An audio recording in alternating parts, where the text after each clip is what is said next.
Hello students, આજે આપણે chapter 10નું topic next topic જે 10.3 છે કન્ટિન્યુ કરવાના છીએ અને એ 10.3 જે ટોપિક છે એનું નામ છે સી અને એક્સ એટલે કે કાર્બન અને હેલોજન બંધનો સ્વભાવ કેવો છે. સૌથી પહેલાં આપણે તો હેલો આલ્કેન, હેલો એટલે હેલોજન ધરાવે છે, આલ્કેન એટલે આલ્કેન શ્રેણી જે કાર્બન હાઇડ્રોજનની આખી શ્રેણી ધરાવે છે, બરાબર. તો એનું IUPAC નામકરણ આપણે કાલે શીખી ગયા છીએ કે વિનાઇલને કેવી રીતે હતું તે કે હેલોજન કયા કાર્બન ઉપર આવેલો છે એના ઉપરથી આપણે નામકરણ શીખ્યું હતું. હવે નેક્સ્ટ ટોપિક જોઈએ છીએ 10.3 ટેક્સ્ટબુકમાં આપેલો છે કાર્બન અને હેલોજન બંધનો સ્વભાવ કેવો હોય છે. તો સૌથી પહેલાં આપણને ખ્યાલ જ છે કે હેલોજનની વાત જ્યારે આવે છે તે કયા સમૂહમાં આવે છે હેલોજન, તો કે 18મો સમૂહ છે અને 17મો સમૂહ છે FClBrI. તો જે 17મા સમૂહનો જે હેલોજન હોય છે એ વિદ્યુત ઋણતા ધરાવે છે, એ અન્ય તત્વો કરતાં વધારે ઋણ હોય છે. તો એની સરખામણીમાં કાર્બન કેવો થઈ જશે? પ્લસ થઈ જશે, ધન વીજભારિત થઈ જશે. તો હું અહીંયા લખીશ ડેલ્ટા માઇનસ, રીઝન કારણ કે આની સરખામણીમાં વધારે ઋણ છે અને આ થઈ જશે ડેલ્ટા પ્લસ. તો આ બંને વચ્ચે ધ્રુવીય બંધ. હવે ધ્રુવીય બંધની વ્યાખ્યા સ્ટેન્ડર્ડ 11થમાં આવી ગઈ હતી કે ધ્રુવીય બંધ ક્યારે રચાય છે, તો કે વધારે વિદ્યુત ઋણતા ધરાવતો હોય એને એ અન્ય તત્વને પોતાની તરફ આકર્ષિત કરે છે, જેનાથી કાર્બન ખેંચાયેલો રહેશે. કોના તરફ આકર્ષણ અનુભવે છે? હેલોજન તરફ. અને જેના લીધે કાર્બન હેલોજન તરફ ખેંચાયેલો રહેશે અને એ બંને વચ્ચેનો બંધ આયનીય સહસંયોજક એવું નહીં હોય. કેવું બંધ હશે? ધ્રુવીય બંધ હશે. તો સૌથી પહેલો ક્વેશ્ચન જો પૂછવામાં આવે કે કાર્બન અને હેલોજન બંધનો સ્વભાવ કેવો છે, તો ધ્રુવીય સ્વભાવ છે. પછી આપણે ક્રમ પૂછવામાં આવે છે કે તેની જે બંધ એન્થાલ્પી જે છે એને MCQમાં ક્વેશ્ચન પૂછવામાં આવે છે કે બંધ એન્થાલ્પી નો ક્રમ કયો છે? 1 માર્ક્સના MCQમાં પૂછાય છે. તો સૌથી પહેલાં આપણે જોઈએ તો કે FClBrI, બરાબર ને. તો કાર્બન અને ફ્લોરિન, કાર્બન અને ક્લોરિન, કાર્બન અને બ્રોમિન, કાર્બન અને આયોડિન, આવી રીતે FClBrI તરીકે આવી શકે છે, બરાબર. આ ઋણ હોય છે, આ પ્લસ હોય છે. તો હવે આપણે આની વાત કરીએ કે ઉપરથી નીચે તરફ જઈએ તો એ લોકોનો પરમાણ્વીય ક્રમાંકમાં શું થાય છે? વધારો, બરાબર છે. પરમાણ્વીય ક્રમાંક વધે છે, સાથે સાથે કદ બી કેવું થાય છે? વધે છે, બરાબર. આ જે ફ્લોરિન હશે, કાર્બન અને ફ્લોરિન વાળું જે તત્વ હશે એ કદમાં નાનું છે, પણ કાર્બન અને આયોડિન વાળું જે તત્વ હશે તે મોટું હોય છે. ખ્યાલ આવી ગયો? તો બંધ લંબાઈ વધે છે. શું થાય છે? આપણે નીચે જઈએ તો બંધ લંબાઈની વ્યાખ્યા પણ આવી જ ગઈ છે 11થમાં કે બે પરમાણુના કેન્દ્ર વચ્ચેના અંતરને બંધ લંબાઈ કહેવામાં આવે છે. તો ફ્લોરિનની બંધ લંબાઈ ઓછી છે એટલે કે આ બંધ નાનો છે, જ્યારે સી અને આઈનો બંધ કેવો હશે? આની સરખામણીમાં બંધ વધારે છે, બંધ લંબાઈ વધારે છે. તો શું થશે?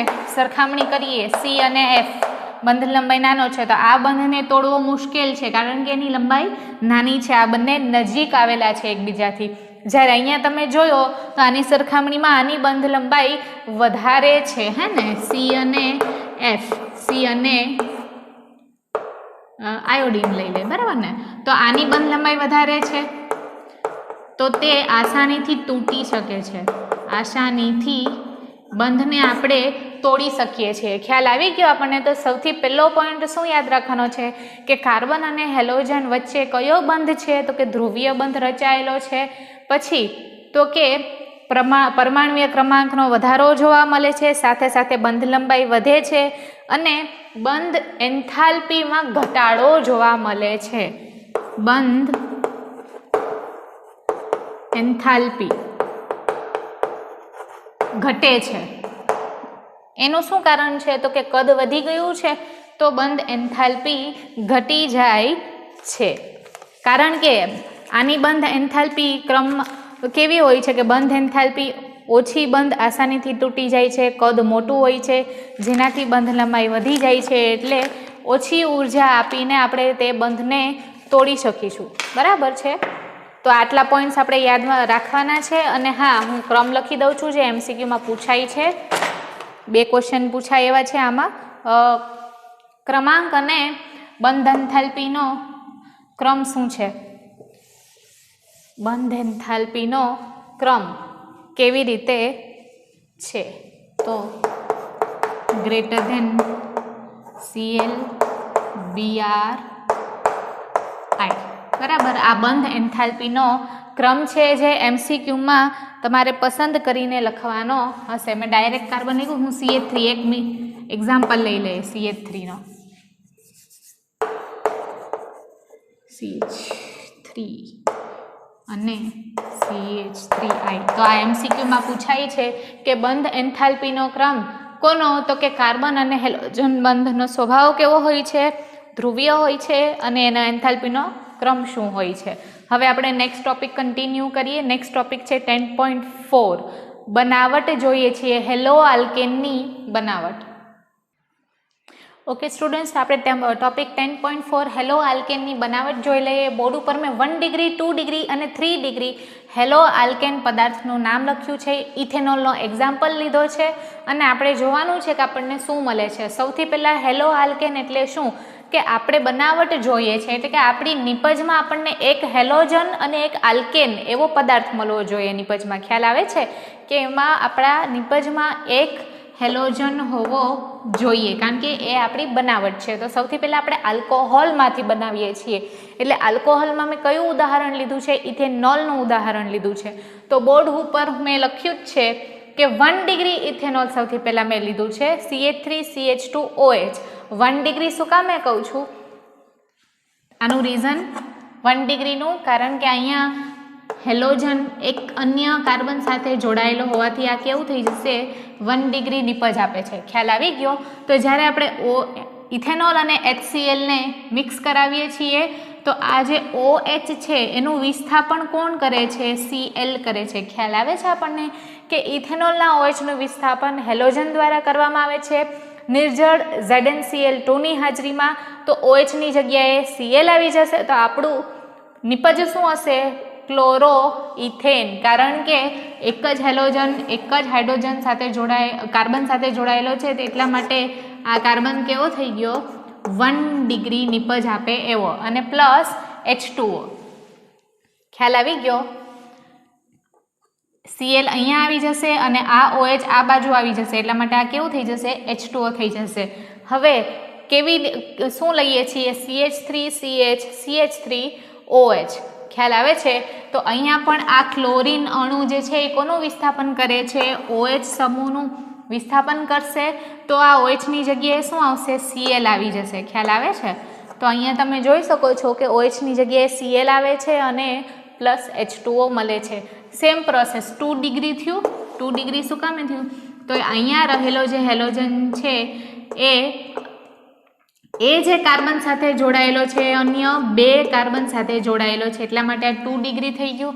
અહીંયા ભી આ કાર્બન અન્ય બીજા 2 કાર્બન સાથે જોડાયેલો છે, એટલે પ્રક્રિયક અને નિપજ બંને જ 2 ડિગ્રી મળ્યા. હવે 3 ડિગ્રીનું ઉદાહરણ લઈએ કે આ OH સમૂહ ક્રિયાશીલ સમૂહ OH હાઇડ્રોક્સાઇડ આયન જ્યાં જોડાયેલો છે એ કાર્બન અન્ય 3 એટલે કે 1 2 3 કાર્બન સાથે જોડાયેલો છે, એટલા માટે આ 3 ડિગ્રી પ્રક્રિયક થઈ ગયો. હવે અહીંયા આપણે સાંદ્ર આ શબ્દ યાદ રાખવાનો છે કે સાંદ્ર HCl ની હાજરીમાં નિર્જળ ZnCl2 પસાર કરતા આપણને શું મળવાનું છે? તો કે આ OH ફરીથી કોણ વિસ્થાપન કરે છે? Cl દ્વારા વિસ્થાપિત થાય છે. તો આ હતું આપણું સૌથી પહેલું એક્ઝામ્પલ આલ્કોહોલમાંથી. આલ્કોહોલના એક્ઝામ્પલ તરીકે આપણે શું લીધું છે? તો કે ઇથેનોલ લીધું છે. પછી આપણને લ્યુકાસ કસોટી એવું પૂછાય છે, તો એ આ જ હેડિંગ છે. આને લ્યુકાસ કસોટી પણ કહેવામાં આવે છે, જેને પ્રાયોગિક રીતે ઉપયોગમાં લેવામાં આવી છે. ખ્યાલ આવે છે? લ્યુકાસ ટેસ્ટ કહીએ આપણે, બરાબર? લ્યુકાસ ટેસ્ટ, લ્યુકાસ કસોટી છે જે આપણને 1 ડિગ્રી 2 ડિગ્રી આ આપેલો પદાર્થ 1 ડિગ્રી 2 ડિગ્રી અને 3 ડિગ્રી છે કે નહીં એની પ્રાયોગિક પદ્ધતિ માટે આપણને આ ઉપયોગમાં લેવામાં આવે છે. તો એ આપણને શું કહે છે કે આપેલો પદાર્થ 1 ડિગ્રી 2 ડિગ્રી કે પછી 3 ડિગ્રી આલ્કોહોલ OH ની જગ્યાએ Cl આવશે તો આ કસોટી પરખ કસોટી કહેવાય અને લ્યુકાસ કસોટી કહેવાય. પરખ કસોટી કોની? 1 ડિગ્રી 2 ડિગ્રી કે 3 ડિગ્રી પદાર્થ છે કે નહીં. આપેલો પદાર્થ હું તમને પૂછું કે 2 ડિગ્રી 3 ડિગ્રી કે 1 ડિગ્રી છે કે નહીં, તો તમને કેવી રીતે ખ્યાલ આવશે? તો તમે આ લુકાસ કસોટીની ટેસ્ટ કરશો તો તમને ખ્યાલ આવશે કે આપેલો પદાર્થ કઈ ડિગ્રી ધરાવે છે. બરાબર છે. આ હતું આપણું 10.4.1. હવે આમાં આપણે સેકન્ડ જોઈએ છીએ કે સોડિયમ હેલાઇડ. સોડિયમ હેલાઇડની મદદથી આપણે શું બનાવવાના છીએ? હેલો આલ્કેન બનાવશું.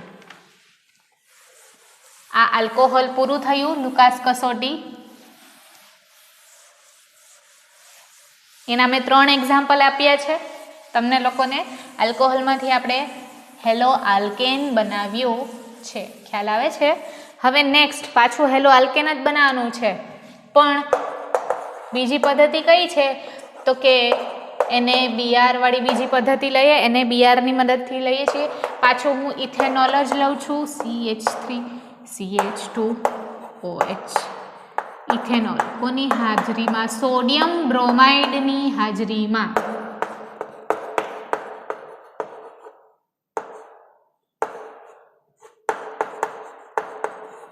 ઓકે, સોડિયમ બ્રોમાઇડની હાજરી અને પ્લસ આપણે sulphuric acid H2SO4 sulphuric acid add કરીએ છીએ અને આપણને નિપજ તરીકે બ્રોમો ઇથેન મળશે. હવે અહીંયા આપણે જોઈ લઈએ કે હેલોજન ક્યાં છે શોધવાનું. હેલોજન ક્યાં છે? તો કે આ છે. કયા સમૂહને હેલોજન વિસ્થાપિત કરવાનો છે? હેલોજન OH સમૂહને વિસ્થાપિત કરવાનો છે. ખ્યાલ આવ્યો? તો CH3CH2OH ને કોણે રિપ્લેસ કર્યું? Br એ થઈ ગયું Br. તો આ થઈ ગયું બ્રોમો ઇથેન. બ્રોમો 2 કાર્બન એટલે ઇથેન. ખ્યાલ આવે છે? પ્લસ હવે અહીંયા આપણને હાઇડ્રોજન અને સલ્ફ્યુરિક એસિડ દેખાય છે, તો આમાં એક ધનાયન હશે એક ઋણાયન હશે. તો અહીંયા હું એક્સ્ટ્રામાં આપણે જોઈ લઈએ કે H પ્લસ અને HSO4 માઇનસ આવી રીતે હશે. ખ્યાલ આવે છે કે આનું વિભાજન થાય તો શું મળે આપણને? તો આપણને આ જે છે એને એ કોની સાથે જોડાય છે? HSO4 સાથે જોડાય છે. એટલા માટે હું અહીંયા લખીશ NaHSO4. બરાબર. બાકી શું બચ્યું છે આપણું? OH અને હાઇડ્રોજન. થઈ ગયું H2O. આ H સાથે જોડાશે OH એટલે આ થઈ ગયું પ્લસ H2O. ફરીથી એકવાર જોઈ લઈએ. સોડિયમ બ્રોમાઇડની હાજરીમાં આપણે કોઈ પણ આલ્કોહોલ લેવાનો છે, પણ આપણે સોડિયમ બ્રોમાઇડ એડ કરીએ છીએ અને સાથે સાથે સલ્ફ્યુરિક એસિડ ઉમેરીએ છીએ. તો OH નું વિસ્થાપન કોણ કરશે? તો કે Br કરશે, કારણ કે Br હેલોજન છે તો એ આની જગ્યાએ આવી જશે. આ H કોની સાથે સંયોજાય છે? આમાં રહેલા હાઇડ્રોજન આયન સાથે સંયોજાય છે. બાકી રહેલો HSO4 કોની સાથે જોડાય છે? સોડિયમ સાથે જોડાય છે. તો આ હતું આપણું NaBr સાથેનું પ્રક્રિયા. આ પ્રક્રિયા પૂર્ણ કરવામાં આ પૂછાય છે. પછી નંબર 3 આપણે જોઈ લઈએ કન્ટિન્યુમાં. નંબર 3 છે ફોસ્ફરસ હેલાઇડ. કયો લઈએ છીએ? Phosphorus halide. 2 રિએક્શન ફોસ્ફરસ હેલાઇડની. લાલ ફોસ્ફરસ લખીએ ને આપણે, ફોસ્ફરસ હેલાઇડ લઈએ છીએ. ફરીથી અને ફોસ્ફરસ હેલાઇડમાં MCQમાં પૂછાય છે કે પ્રક્રિયા પૂર્ણ કરો, એટલે આને આપણે IMP કહી દેશું. પ્રક્રિયા પૂર્ણ કરો એવો ક્વેશ્ચન આવે છે. એની 3 રિએક્શન છે, PCl3 સાથે, PCl5 સાથે અને રેડ ફોસ્ફરસ સાથે. બરાબર. આ 3 પ્રક્રિયામાંથી કોઈ બી એક પ્રક્રિયા લાલ ફોસ્ફરસ સાથે. બરાબર. આ ખાસ પૂછાય છે કે પ્રક્રિયા પૂર્ણ કરો. 1 માર્ક્સમાં આવશે, 2 માર્ક્સમાં આવશે.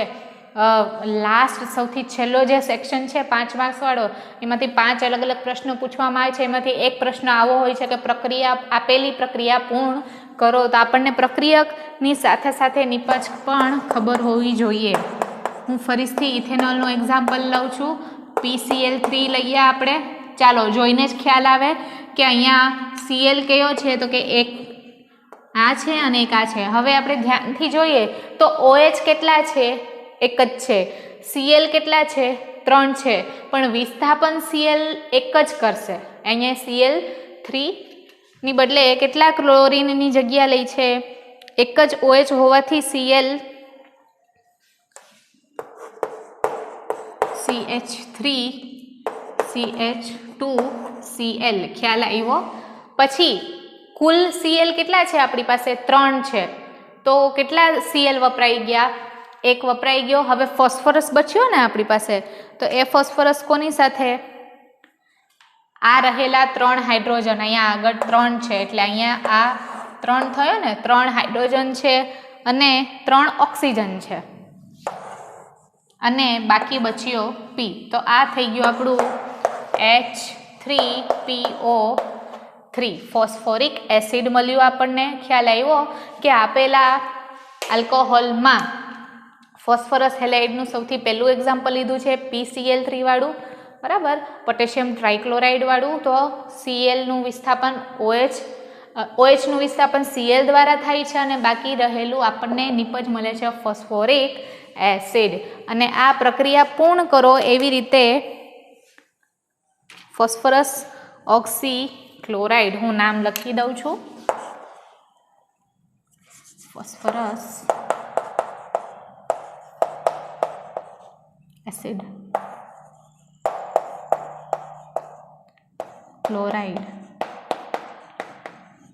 હજી આલ્કોહોલ જ ચાલે છે સ્ટુડન્ટ્સ, આલ્કોહોલનું પૂરું નથી થયું. અને ક્લોરો ઇથેન સાથે સાથે એવો ક્વેશ્ચન બી પૂછાય છે કે નિપજ શું મળે છે? મુખ્ય નિપજ આપણી આ હોય છે. આ બહુ વધારે માત્રામાં મળતો નથી, આ વધારે માત્રામાં નથી મળતો, પણ આપણે આ પ્રક્રિયા શું કામ કરાવીએ છીએ? તો કે આપણને ફોસ્ફરસ એસિડિક ક્લોરાઇડ જોતો હોય છે. તો આ થઈ ગઈ આપણી મુખ્ય નિપજ. એક્ઝામમાં પૂછાશે કે આપેલી પ્રક્રિયામાંથી મુખ્ય નિપજ કઈ છે? તો આ છે અને આનું નામ લખવાનું અને આને નિપજને યાદ રાખવાની છે. 1 માર્ક્સમાં પૂછાય છે કે આપેલી પ્રક્રિયા પૂર્ણ કરો અથવા તો આમાંથી ગૌણ નિપજ, મુખ્ય નિપજ કઈ છે. હવે આના પછી આપણે કયું રિએક્શન જોવાના છીએ? આ જોઈ લીધું. હવે PCl5 વાળું જોઈ લઈએ.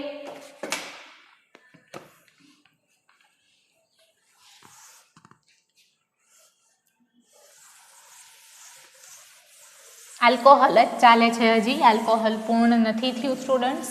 આલ્કોહોલમાંથી બનાવટ જોઈએ છીએ.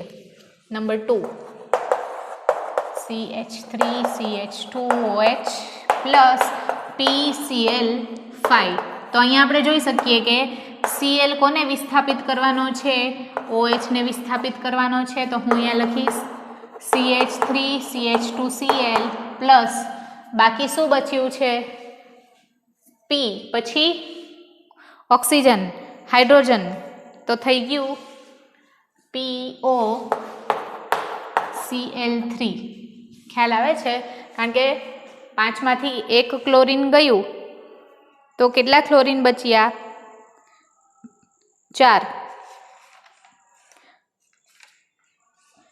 5માંથી 1 ક્લોરીન અહીંયા વપરાઈ ગયો એટલે 5માંથી 4 ક્લોરીન બચ્યા. 4 ક્લોરીનમાંથી 3 ક્લોરીન અહીંયા આવ્યા તો અહીંયા આપણને મળશે HCl, કારણ કે H બાકી હતો એટલે આ H અને એક Cl કમ્બાઈન થાય છે. પછી અહીંયા કોણ બચ્યું? O અહીંયા આવી ગયો આપણો.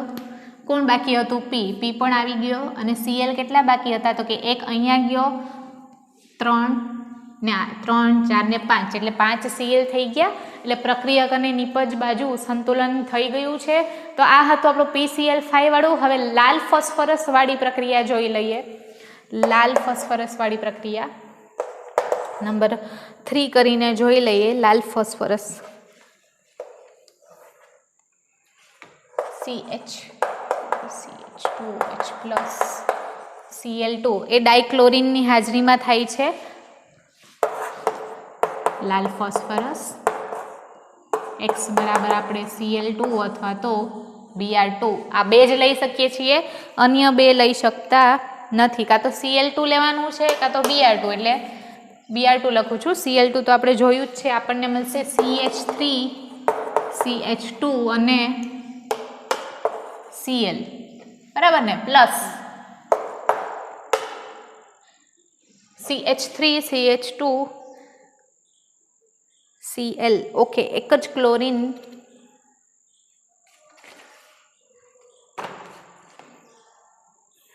ઓકે બરાબર છે, પ્લસ નહીં આવે. તો આ હતું આપણું નેક્સ્ટ પ્રક્રિયા CH3CH2OH. આપણે ઇથેનોલ લીધો છે, 2 મોલ ક્લોરીન એડ કરાવીએ છીએ, લાલ ફોસ્ફરસ. X બરાબર Br2 લઈ શકો અથવા તો Cl2 લઈ શકો અને આપણને ક્લોરો ઇથેન મળે છે. એવી જ રીતે આની જ પ્રક્રિયા CH3CH2OH ની લખી શકીએ. Br2 વાળી જો પૂછાઈ જાય એક્ઝામમાં તો પ્રક્રિયા પૂર્ણ કરો માં લાલ ફોસ્ફરસ. X બરાબર તમે Cl2 પણ લઈ શકો. આમાં યાદ રાખવાનું છે સ્ટુડન્ટ્સ, યાદ રાખવા જેવું શું છે કે Br અને Cl માટે જ આ પ્રક્રિયા બે ઉપયોગમાં લેવાય છે. X બરાબર F અને I માટે આ પ્રક્રિયા ઉપયોગમાં લેવાતી નથી. ખ્યાલ આવે છે? તો આ હતું નંબર 3 ફોસ્ફરસ હેલાઇડ વાળું. કયું જોયું આપણે? ફોસ્ફરસ હેલાઇડ વાળું જોયું. ફોસ્ફરસ હેલાઇડ પત્યું. હવે આપણે જોઈએ છીએ થાયોડીન ક્લોરાઇડ વાળી પ્રક્રિયા. ઓકે સ્ટુડન્ટ, તો નેક્સ્ટ છે હેલો આલ્કેનની બનાવટમાં થાયોડીન ક્લોરાઇડ SOCl2. હવે આપણે ઇથેનોલ એક્ઝામ્પલ લીધો છે CH3CH2OH. ઇથેનોલ લીધો છે, SOCl2 એડ કરાવીએ છીએ. આમાં હેલોજન કોણ છે? આ હેલોજન છે કોને વિસ્થાપિત કરશે? OH ને. તો એ શું થઈ જશે? ક્લોરોઇથેન થઈ જશે. નામ આવડે છે આપણને, ક્લોરોઇથેન, બરાબર છે. પછી આપણને મળશે H અને 1 મોલ Cl, કારણ કે 2 Cl હતા, એક અહીંયા ગયો, એક બાકી રહ્યો. એ Cl હાઇડ્રોજન સાથે જોડાઈ છે અને HCl મળશે જે વાયુ રૂપે હવામાં જતો રહેશે અને સાથે સાથે સલ્ફર ડાયોક્સાઇડ મળશે SO2 જે પણ હવામાં જતો રહી છે. તો આ થઈ ગઈ આપણી ક્લોરોઇથેનની મુખ્ય નિપજ. હવે પોઈન્ટ 1 પૂરો થઈ ગયો. હવે આપણે પોઈન્ટ 2 જોઈએ. પોઈન્ટ 1 કયો હતો? આલ્કોહોલમાંથી. આલ્કોહોલના આપણે વર્ગીકરણ કરીને 4 અલગ અલગ પેટા પ્રકાર જોઈ લીધા છે. તો સૌથી પહેલું આલ્કોહોલમાં કયું હતું? તો કે આલ્કોહોલમાંથી હતું. પછી કયું હતું? આલ્કોહોલમાંથી. પછી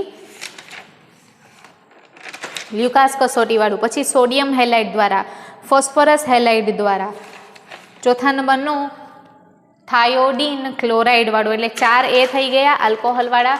હવે આપણે જોઈએ હાઇડ્રોકાર્બનમાંથી. હાઇડ્રોકાર્બનનું સૌથી પહેલું એ કરીને મેં નામ આપ્યું છે મુક્ત મૂલક હેલોજિનેશન, એટલે કે જે ખાલી ને ખાલી સૂર્યપ્રકાશની હાજરીમાં જ પ્રક્રિયા થાય છે એને કહેવાય મુક્ત મૂલક હેલોજિનેશન.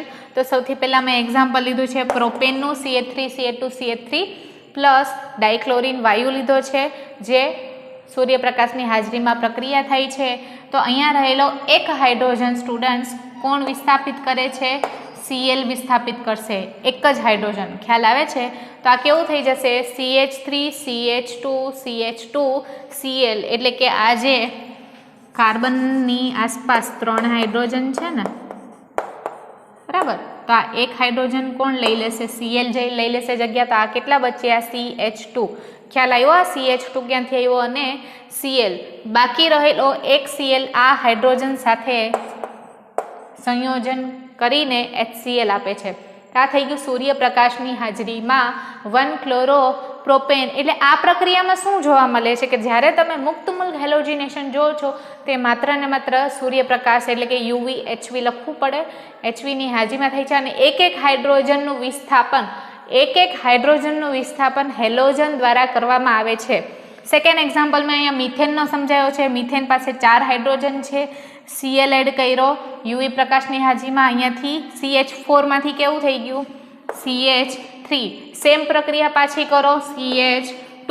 સેમ પ્રક્રિયા પાછી રિપીટ કરો, ખાલી CH. અને છેલ્લે આપણને કાર્બન ટેટ્રાક્લોરાઇડ મળશે. શું મળશે? Carbon tetra chloride. ક્યાં સુધી આ પ્રક્રિયા ચાલુ રહેશે સ્ટુડન્ટ્સ? જ્યાં સુધી આમાં રહેલો હાઇડ્રોજન દૂર નહીં થાય ત્યાં સુધી આ પ્રક્રિયા આપણે પુનરાવર્તન કરાવી શકીએ છીએ. તો આ હતું હાઇડ્રોકાર્બનમાંથી મુક્ત મૂલક હેલોજિનેશન. હવે આ એ જોઈ લીધું છે. હવે આપણે બી ઉપર જઈએ કે બી શું છે. બરાબર. ઓકે સ્ટુડન્ટ્સ, નેક્સ્ટ પ્રક્રિયા છે આલ્કીન સંયોજનમાંથી એ આપણે મુક્ત મૂલક ઇલેક્ટ્રોન સાથેની પ્રક્રિયા જોઈ. હવે આપણે જોઈએ છીએ હાઇડ્રોજન હેલાઇડ. હાઇડ્રોજન એટલે H, હેલાઇડ એટલે Cl. આની સાથે પ્રક્રિયા કરે છે. મેં અહીંયા એક્ઝામ્પલ લીધું છે CH2 એટલે ઇથિન થયું, ડબલ બોન્ડ છે એટલા માટે. તો અહીંયા આપણે શું જોઈએ છીએ કે એક હાઇડ્રોજનનું વિસ્થાપન થશે અને ડબલ બોન્ડ તૂટી જાય છે. બરાબર. અને આ Cl અહીંયા જોડાય છે તો આપણને ક્લોરો ઇથેન મળશે. શું મળશે? Chloro ethane. અને આ માર્કોનિકોવ પ્રક્રિયા, આ પ્રક્રિયાનું નામ છે માર્કોનિકોવ. આવી રીતે પૂછાય છે. અને હજી એક એક્ઝામ્પલ લીધું છે આપણે, પણ અહીંયા તમે ધ્યાનથી જુઓ કે મેં પ્રોપ 1 ઇન લીધું છે. 1 2 3 હે ને, પ્રોપ 1 ઇન. તો હવે આપણે જોઈએ કે દ્વિબંધની આ બાજુ કેટલા કાર્બન જોડાયેલા છે. તો હું અહીંયા લખું છું કે દ્વિબંધની આ બાજુએ 2 કાર્બન જોડાયેલા છે, દ્વિબંધની આ બાજુએ 1 કાર્બન જોડાયેલો છે. તો અહીંયા આપણે શું જોઈએ છીએ કે આ જે ક્લોરીન છે, ક્લોરીન તત્વ જે છે એ કોની સાથે જોડાય છે? તો કે સૌથી વધારે જ્યાં કાર્બન છે એ બાજુ જોડાય છે. એટલા માટે આ CH સાથે ક્લોરીન જોડાય છે.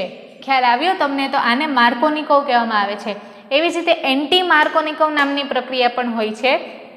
હવે અહીંયા તમે ધ્યાનથી જુઓ કે અહીંયા 2 કાર્બન છે અને અહીંયા 1 કાર્બન છે, પણ આ જે HBr હે ને, આ Br જે છે એ કોની સાથે જોડાશે? તો કે એ ઓછા હાઇડ્રોજન, આ ઓછા હાઇડ્રોજન ધરાવતા કાર્બન સાથે જોડાય છે. તો ઓછા હાઇડ્રોજન કઈ બાજુએ છે? આ બાજુએ છે. અહીંયા જોડાયું હતું. આ Br કોની સાથે જોડાશે? તો કે આ CH2 સાથે જોડાય છે. જો અહીંયા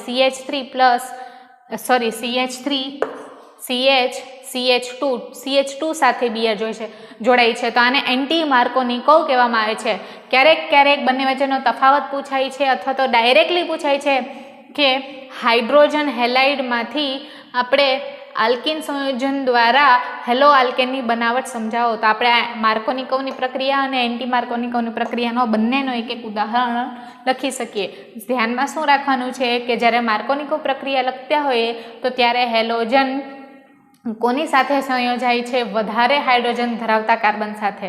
અને અહીંયા ઓછા હાઇડ્રોજન ધરાવતા સંયોજન સાથે કોણ જોડાય છે? આપણો હેલોજન જોડાય છે. તો આ હતું આપણું આલ્કીન સંયોજનમાંથી, જેમાં આપણે શું શીખ્યા છીએ? તો કે માર્કોનિકોવ અને એન્ટી માર્કોનિકોવ. હવે આપણે હેલોજનનું ઉદાહરણ લઈએ છીએ, હેલોજિનેશન પ્રક્રિયા.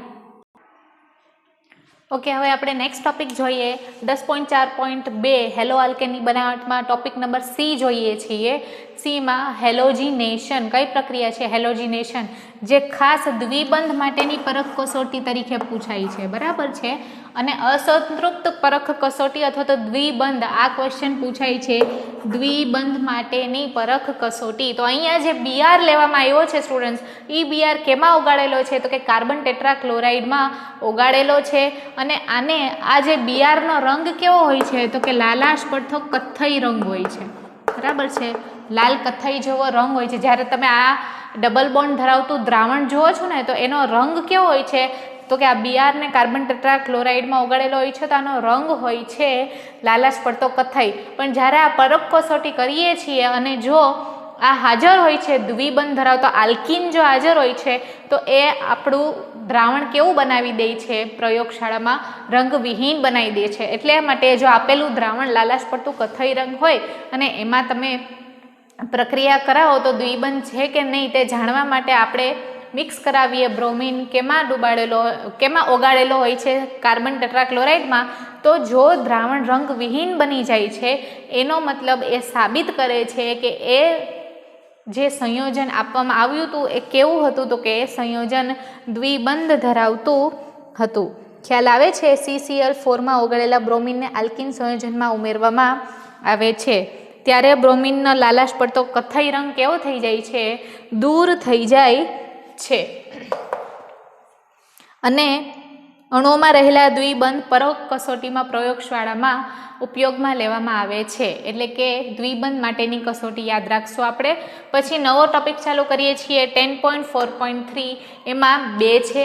નંબર 1 જોઈએ, ફિંકલસ્ટેઇન નામની પ્રક્રિયા જોઈએ. આ મેથડ છે ફિંકલસ્ટેઇન, જેમાં ક્લોરીન અને Br બ્રોમિનમાંથી આયોડીન બનાવી શકાય છે. તો સૌથી પહેલું આપણે ક્લોરીનવાળું જોઈ લઈએ. CH3CH2Cl લીધું છે. શુષ્ક એસિટોનની હાજરીમાં NaI એટલે કે સોડિયમ આયોડાઇડની હાજરીમાં આ આઈ આને રિપ્લેસ કરે છે એટલે આપણને આયોડીન ધરાવતું દ્રાવણ મળશે. CH3CH2 બરાબર છે એટલે આયોડો ઇથેન થયું અને NaCl નિપજ તરીકે NaCl મળે છે. એવી જ રીતે આપણે Br લઈએ તો આ આઈ કોની જગ્યા લઈ લેશે? Br ની લઈ લેશે અને બંને પ્રક્રિયાની પહેલી નિપજ સરખી આવશે. અહીંયા NaCl મળશે, અહીંયા Br મળશે. તો આ ઉપરથી સાબિત થાય છે કે Cl અને Br ની મદદથી આપણે આયોડીન ધરાવતું આલ્કેન શ્રેણીનું સંયોજન પ્રાપ્ત કરી શકીએ છીએ. હવે છેલ્લું ટોપિક જોઈ લઈએ આજનું. ઓકે સ્ટુડન્ટ્સ, આજનો આપણો લાસ્ટ ટોપિક જે છે 10.4.3 નો સેકન્ડ ફિલ ક્લિન્ટન જોઈ લીધો આપણે. સ્વાર્ટ્સ આનું નામ છે. આમાં આપણે જોઈ શકીએ છીએ કે ધાત્વીય સંયોજન આપણને ફ્લોરિનયુક્ત સંયોજન એટલે કે ફ્લોરિનયુક્ત નિપજ આપવાની છે. ધાત્વીય ફ્લોરાઇડ, આ બધા કયા છે? ધાત્વીય ફ્લોરાઇડ જે છે આની મદદથી આપણે ધાત્વીય ફ્લોરાઇડની મદદથી આપણે ફ્લોરાઇડ એટલે કે ફ્લોરિનયુક્ત સંયોજન પ્રાપ્ત થશે. તો સૌથી પહેલું એક્ઝામ્પલ AgFનું લીધું છે આપણે, CH3CH2Cl AgF. સિલ્વર ફ્લોરાઇડ લીધું છે. સ્વાર્ટ્સ મળે છે એટલે કે આ F ક્યાં જાય છે? આ F Clની જગ્યાને વિસ્થાપન કરે છે અને આ Cl Ag સાથે કમ્બાઈન થાય છે અને સિલ્વર ક્લોરાઇડ આપે છે. એવી જ રીતે બ્રોમાઇડ ધરાવતો લઈએ કે CH3CH2Br. તો આ ફ્લોરિન કોની જગ્યા લે છે? Br ને વિસ્થાપન કરે છે અને આપણને ફ્લોરિનયુક્ત સ્વાર્ટ્સ મળે છે અને નિપજમાં હજી એક AgBr મળે છે, સિલ્વર બ્રોમાઇડ. તો અહીંયા ધાત્વીય ફ્લોરાઇડ આપણને શું આપે છે? ફ્લોરિનયુક્ત નિપજ આપે છે. તો આ આપણું જે હેલો આલ્કેનની બનાવટના બધા જ જે મુદ્દા હતા એ આપણે કવર કરી લીધા છે. બધી જ રાસાયણિક પ્રક્રિયા 10 વાર લખી અને મને પર્સનલ કોન્ટેક્ટ નંબર ઉપર મોકલવાની રહેશે. Thank you.